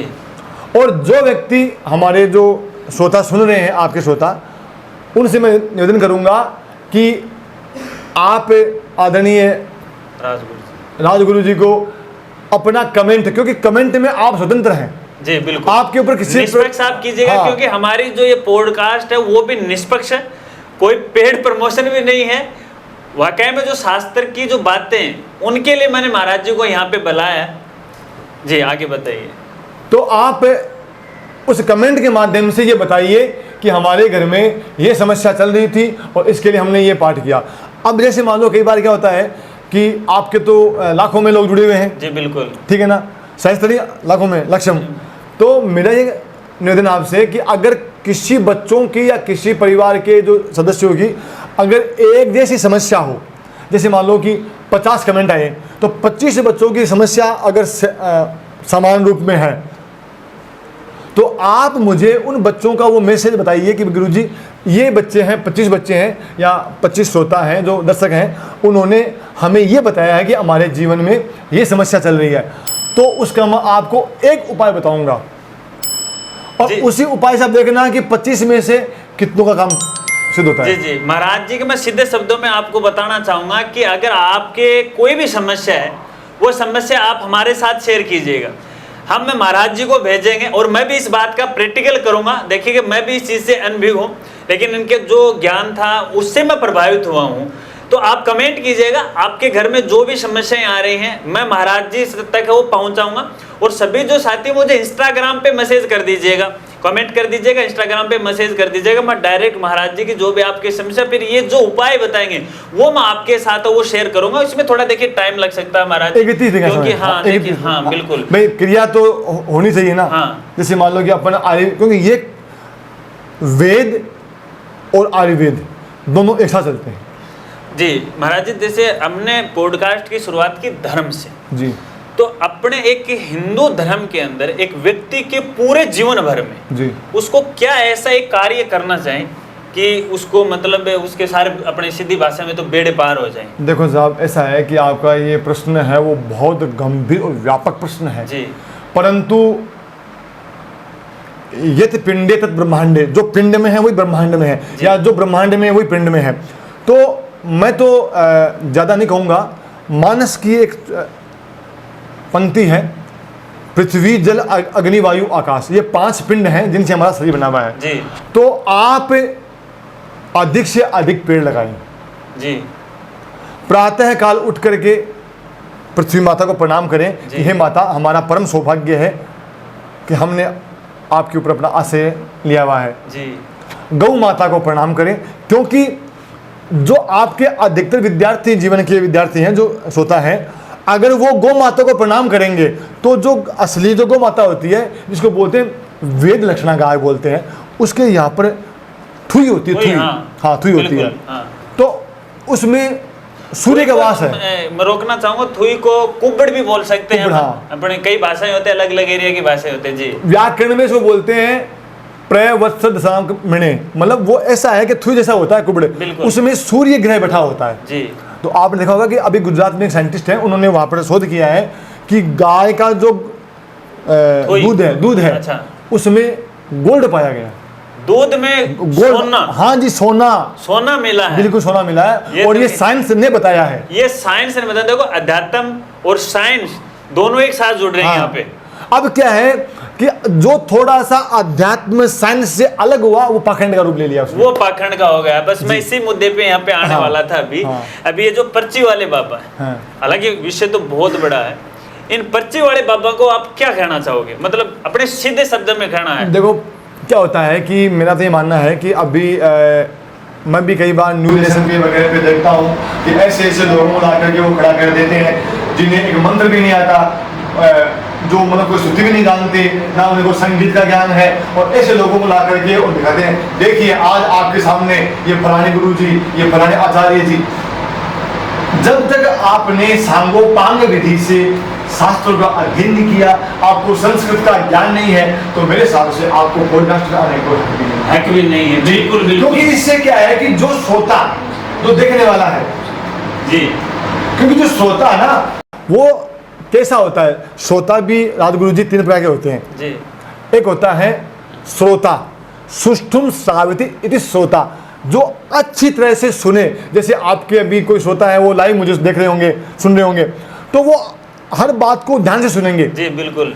एक होता है सरोता, पान काटने की मशीन होती है ना, जो सुपारी होती है, सुपारी उसको काटते ना, उसको बोलते श्रोता। तो कई बार हम सत्संग में बैठे होते हैं और वो बीच में अपना भी ज्ञान फैल रहे होते हैं कि ऐसे होता है, ऐसे होता है। एक होता है श्रोता, कि आपने किसी को निमंत्रण आमंत्रण प्रदान कर दिया कि भाई मुझे तो राजगुरु जी ने बुलाया है, नहीं जाऊंगा तो वो सुबह मुझे टोक देंगे, तो जा करके बढ़िया सा आसन लिया और जाकर सो गया, अपनी हाजिरी लगाना। हाँ, परंतु आपके जो जितने भी जो विद्यार्थी हैं वो अच्छे श्रोता हैं। हाँ, तो मेरा आपसे निवेदन ये है कि आप एक बहुत अच्छे श्रोता हैं। अगर आपको इस पॉडकास्ट में कोई भी चीज़ समझ में नहीं आ रही हो, और आदरणीय राजगुरु जी का एक अंतिम प्रश्न जो इन्होंने मुझे दिया है कि आज का मानव इतना उलझन, इतनी अपनी अर्थव्यवस्था, इतने बाल बच्चे परिवार में इतना डूब चुका है कि वो ये चाहता है कि मैं कैसे अपने जीवन में एक ऐसा कार्य करूं, तो मैं आपको एक वाक्य बताना चाहूँगा। एक है शब्द है सुप्रयुक्त है सम्यक लोके काम दुख भवती। शास्त्र कहता है कि अगर एक शब्द भी आपने, जैसे एक शब्द का मतलब हमारे यहाँ पर अभी कलयुग के साक्षात श्री कृष्ण अवतार बाबा प्रेमानंद जी महाराज, जिन्होंने केवल राधा राधा राधा राधा शब्द पे एक शब्द को पकड़ा, और आज संपूर्ण भारतवर्ष में नहीं पूरे विश्व में, भूमंडल में उनकी ध्वनि गुंजायमान प्रतीत हो रही है, हमें दिखाई दे रही है। इसलिए मैं कहना चाहूँगा, आप केवल एक राम शब्द को, एक हनुमान शब्द को, सीताराम शब्द को, एक शब्द को बार बार आप उसका उच्चारण कीजिए। उसका जब आप उच्चारण करोगे, उसकी जो ध्वनि है जी, वो आपके इस हृदय में गुंजायमान होगी, और जब आप परा पसंती मध्यमा बैखरी से आप सिद्ध हो जाओगे, उसका बार बार उच्चारण करोगे, तो शायद जो अभी तक पोस्टकास्ट में हमने आपको कुछ सांख्य में, कुछ न्याय के, कुछ दर्शन के जो भी बिंदुओं पे चर्चा की है, वो आपको स्वतः ही समझ में आ जाएंगे। जी जी महाराज जी, देखिए बहुत सारी बातें हैं। अब वही पीछे सवाल उसका आपने पूरा जवाब नहीं दिया, लेकिन मुझे याद था वो बार बार खटक रहा था। जैसे आज अपन आमने सामने बैठे हैं जी, अगर कोई आपके ज्ञान से अपना ज्ञान बढ़ाना चाहता है या फिर सुंदरकांड करवाना चाहता है, जी, तो उसके लिए आपसे वो संपर्क कर सकता है, या क्योंकि आप बोल रहे हैं ना कि मैं उनको उपाय बताता हूँ शास्त्र ज्ञान से, जी जी, तो वो शास्त्र का लाभ कैसे उठाए? क्योंकि आपका जो ठिकाना है वहां पर तो हर कोई व्यक्ति जा नहीं सकता। वो ये चाहता है कि मेरे घर में अनुष्ठान हो, मैं 50 लोगों को बुलाऊं भी, मेरे साथ साथ और लोगों को भी ज्ञान मिले। तो ये क्या संभव है क्या? जैसे अपने राजस्थान में कहाँ तक या अपने भारतवर्ष में कहाँ तक आप जा सकते हैं, उनके अनुष्ठान करवा सकते हैं? ऐसा है कि मेरे तो ऐसा है कि मेरा खुद का एक यूट्यूब चैनल है जी, अभी मैंने प्रारंभ किया है किसी सज्जन व्यक्ति के कहने पे कि जैसा आपने मुझे एक एडवाइस दी है, वैसे किसी अच्छे व्यक्ति ने एडवाइस दी थी, गुरुजी आप भी अपना फेसबुक या अपना जो यूट्यूब अकाउंट है वो खोलो और जिससे लोगों को ज्ञान हो। तो मैं नाजी महाराज जी की दया से भारतवर्ष के संपूर्ण राज्यों में और सब जिलों में गया हुआ हूँ और जाता रहता हूँ। बिल्कुल आप जाते रहते हो। जैसे महाराज जी मैंने एक आपकी फोटो देखी बनेश्वर बाबा जी धाम के साथ उनकी, बागेश्वर, हाँ बागेश्वर बाबा धाम।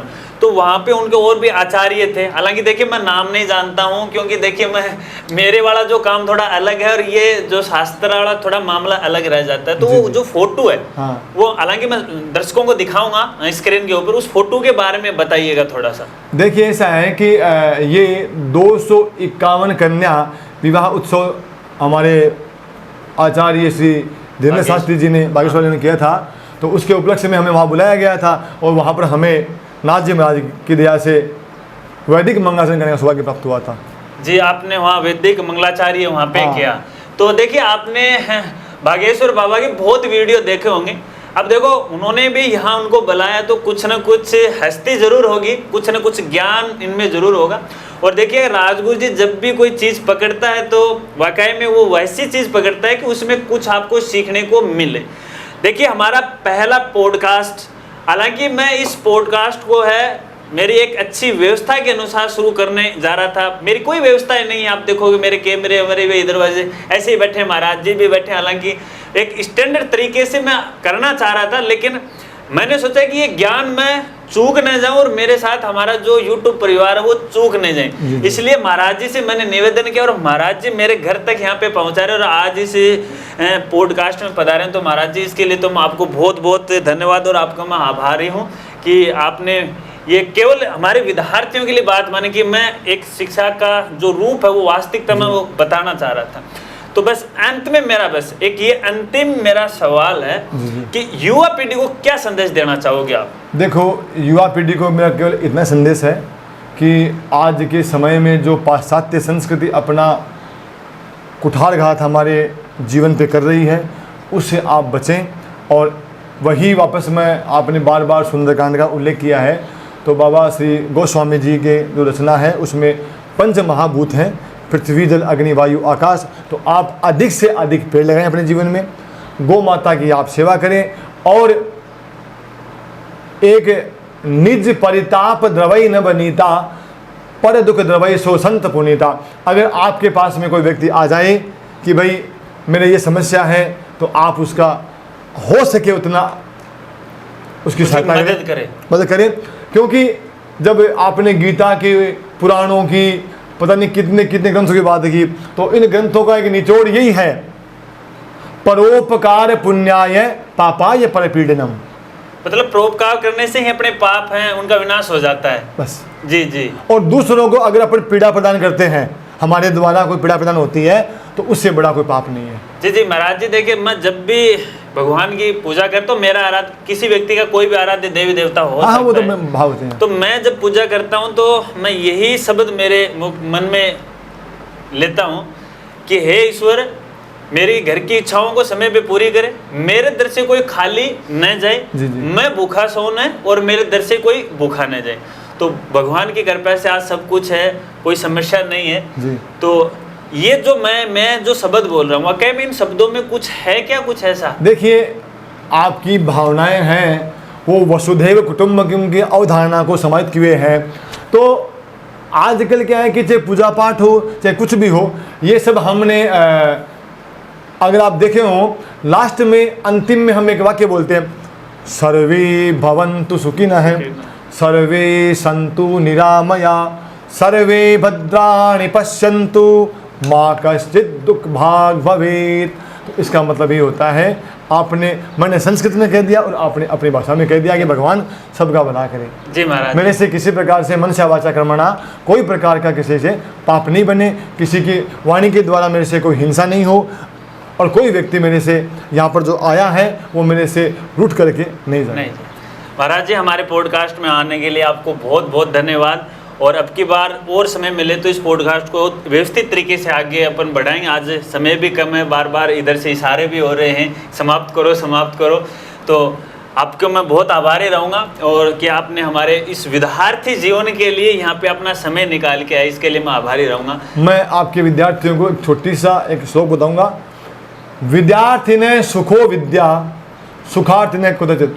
अर्थात अगर आप विद्या प्राप्त करना चाहते हो तो आपको सुख छोड़ना पड़ेगा, और सुख प्राप्त करना चाहते हो तो आपको विद्या छोड़नी पड़ेगी। हाँ, दोनों में से एक ही काम हो सकते हैं। क्योंकि हमारे नाथ जी महाराज कहते हैं कि एक साध्या सब सद है, सब साध्या सब जाही, और जैसे सींचे मूल को फूले फले अदाही। आप एक चीज पे अपना फोकस कर लो कि मुझे ये चीज, ये टारगेट मुझे प्राप्त करना है। जैसे आपने अपना जीवन हर प्रकार से देख करके और आपने इस सोशल मीडिया पे आप आए, और क्योंकि आप जैसे व्यक्ति आना भी जरूरी है। जी जी। मेरे एक शिष्य है, मैं जब उनके पास भी गया था, अभी 2 पत्ती फिल्म के डायरेक्टर हैं, वो मेरे उसमें यूट्यूब पे डाला हुआ सब कुछ। तो उनके पास मैं जब गया तो मैंने उनसे मुंबई में एक बात कही। मैंने कहा आपसे मैं एक बात कहूँगा कि ये जो आजकल की ये फूल टाइप की जो फिल्में आती हैं, इससे समाज को क्या फायदा होता है, और ये जो डायरेक्टर होते हैं, जो बनाने वाले होते हैं इस फिल्म को,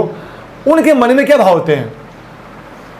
तो उन्होंने मुझे सबसे पहले एक प्रश्न पूछा, सारे विद्यार्थियों सुनो बात को, कि गुरुजी क्या आप स्वयं फिल्म देखते हैं क्या। तो मैंने कहा कि नहीं। देखते हैं, जैसे मान लो कि तिरंगा फिल्म है, हमने देखी है, हमने तो देशभक्ति है, हाँ, जो जिसमें कोई मैसेज मिले। जी जी। तो मैंने कहा कि नहीं, और कब से नहीं देखे। मैंने कहा 5-10 साल से फिल्में नहीं देखने, बचपन में थे तो देखते थे तिरंगा वगैरह, जो देशभक्ति फिल्म होती है, पूर्व पश्चिम वगैरह, मनोज कुमार जी की। तो बोले कि उन फिल्मों को बढ़ावा आप ही देते हो। तो मैंने कहा ये तो पूरा का पूरा आपने मेरे पे मंड दिया आरोप। तो वो बोले कि जब तक आप जैसे लोग अच्छी फिल्में नहीं देखेंगे तो फिर हम क्यों बनाएंगे। बिल्कुल बिल्कुल सही बात है। अगर राजगुरु जी जैसे व्यक्ति इस मीडिया माध्यम से न आकर के समाज को जागृत नहीं करेंगे तो फिर उनकी तो दुकान चल रही है पहले से ही। चल रही है, चलने दीजिएगा। आप जैसे व्यक्ति आए हैं और आपने आकर के धर्म की सही परिभाषा क्या है, अंधविश्वास क्या होता है, पाखंड क्या है, वितंडवाद क्या है, वो आपने जानने की इच्छा प्रकट की, और आपने जान करके, मैं तो ये मानता हूं कि मैं उस शिक्षक को, उसको विद्वान नहीं मानता जो अपनी केवल स्वयं की जो विद्वता का बखान करे। कई बार हम देखते हैं ना कि बच्चे स्कूल में जाते हैं या कोचिंग में जाते हैं, वो प्रोफेसर आते हैं आकर के ऐसी ऐसी भाषा का प्रयोग करते हैं। अब बच्चे ऐसे करते बता क्या करें। अगर वही प्रोफेसर है, हमने आज अपने को शिक्षक बना दिया है, हमने अपने आप को गुरु सर बना दिया है, हमें गुरु बनना है। जब हम गुरु बनेंगे तो वही शिक्षा कौन सी जो हमने फर्स्ट में पढ़ी थी, the moral of what is moral, क्या है इसकी शिक्षा का महत्व क्या है। जब आप समावर्तन संस्कार बाद में जब आपकी शिक्षा पूरी हो जाएगी, जब आप बाहर जाओगे और आपके गुरु जी कहीं भी आपको मिलेंगे तो आप दौड़ के उनको प्रणाम करोगे। आजकल गुरु जी देख उधर साइड में गुरु जी खड़े, उधर छुट्टा मार रहे हैं सिगरेट का, क्योंकि वो हमें शिक्षा प्राप्त नहीं हो रही। जी जी दोस्तों, यहाँ पे देखिएगा अपने गुरुजी का दूसरा पॉडकास्ट आएगा और वो गुरुजी पे ही रहेगा, जैसा कि आज का अपना पॉडकास्ट धर्म के विषय पे था। तो दूसरा जो पॉडकास्ट होगा वो गुरु के ऊपर रहेगा, गुरु के बारे में, गुरुजी के क्या विचार है वो हम एक अगले नए पॉडकास्ट में वो जानेंगे। और इसके साथ साथ जो भी आपके सवाल हैं वो हमें कमेंट करके ज़रूर बताएगा, ताकि इस पॉडकास्ट में, आने वाले पॉडकास्ट में हम शामिल कर सकें और आपकी जो जिज्ञासा है वो महाराज जी के द्वारा है वो पूरी करवा सकें।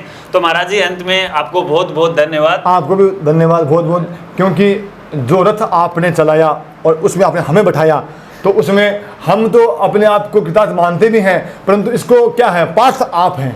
जी महाराज, आपको एक तो ये धन्यवाद रास्ता है लोगों तक देखो सूचना पहुंचाने का। देखो वो फिल्मों पे बात चली थी, अपन कर रहे थे, तो कई बार हमें भी एक बुरी फिल्में हमें देखना पड़ता है, क्योंकि हम नहीं देखेंगे तो उस चीज़ को समझ नहीं पाएंगे, और हम ही नहीं समझ पाएंगे तो ऑडियंस को क्या समझा पाएंगे। तो देखिए, सही के साथ थोड़ा बहुत गलत हमें भी करना पड़ता है। इसीलिए धर्म से इसलिए इस चीज़ को जोड़ा गया है कि जो नेगेटिव ऊर्जा अपने मन में हो, अपने घर परिवार में हो, ताकि अपन धर्म से जोड़े तो वो बाहर नहीं। बस मेरा यही उद्देश्य है। यही बात कही शुक्ल जी ने। जी जी, उन्होंने कहा है कि राम भी हमारे काम के हैं तो रावण भी हमारे काम के हैं, क्योंकि रावण के बगैर राम की महत्ता का महत्व नहीं है। बिल्कुल बिल्कुल। रावण अगर बुरा है जी तभी तो राम अच्छा है, रावण अच्छा है। रावण बुरा तभी तो राम अच्छा है। देखिए साथियों, एक शब्द के अंदर ये पॉडकास्ट सीधा आधे घंटे पे जा रहा, मेरे को ऐसा लग रहा है। रावण की यहाँ पे बात यहाँ पे आ चुकी है, बहुत ये लंबा ये जाने वाला है। देखिए, अपने एक सीधी भाषा में मैं कहना चाहूँगा, आजकल की जो युवा पीढ़ी है, नज़रें ठीक नहीं है। रावण की अगर नजरें देखें तो केवल एक जगह थी। मैं सही मानता हूँ, रावण हो सकता है कि उनमें कोई ऐसी गलत भावनाएं आ गई, मैं बोल सकता हूँ ये हम मानस पे लेंगे है ना। इसको। हाँ। तो हमारी जो अगली पॉडकास्ट होगी उसका नाम हम मानस रखेंगे। हाँ, मानस मानस उसके ऊपर है, इसमें पूरा विचार अपन करेंगे। तो महाराज जी आपसे एक निवेदन है। हाँ। अभी नाजिम महाराज की दया से मुझे मुंबई से कॉल आया है जी, और DD1 के द्वारा हाँ, मेरा लाइव प्रसारण किया जाएगा। डीडी नेशनल, हाँ जी, DD नेशनल, डीडी नेशनल पर इनका लाइव प्रसारण आएगा। कब से? अब वो डेट उन्होंने दे दी है। तो जैसे ही इनकी कोई सूचना आएगी तो हमारा जो भी सोशल मीडिया प्लेटफॉर्म है और इनके खुद के भी जो सोशल मीडिया प्लेटफॉर्म है, सबके लिंक है आपको वीडियो के डिस्क्रिप्शन में वो दे दूंगा। तो वहां से आप जाएगा, सूचना आपके पास वो पहुंचाएगी और एक नए पॉडकास्ट में आप जरूर जुड़िएगा। जय हिंद, जय भारत।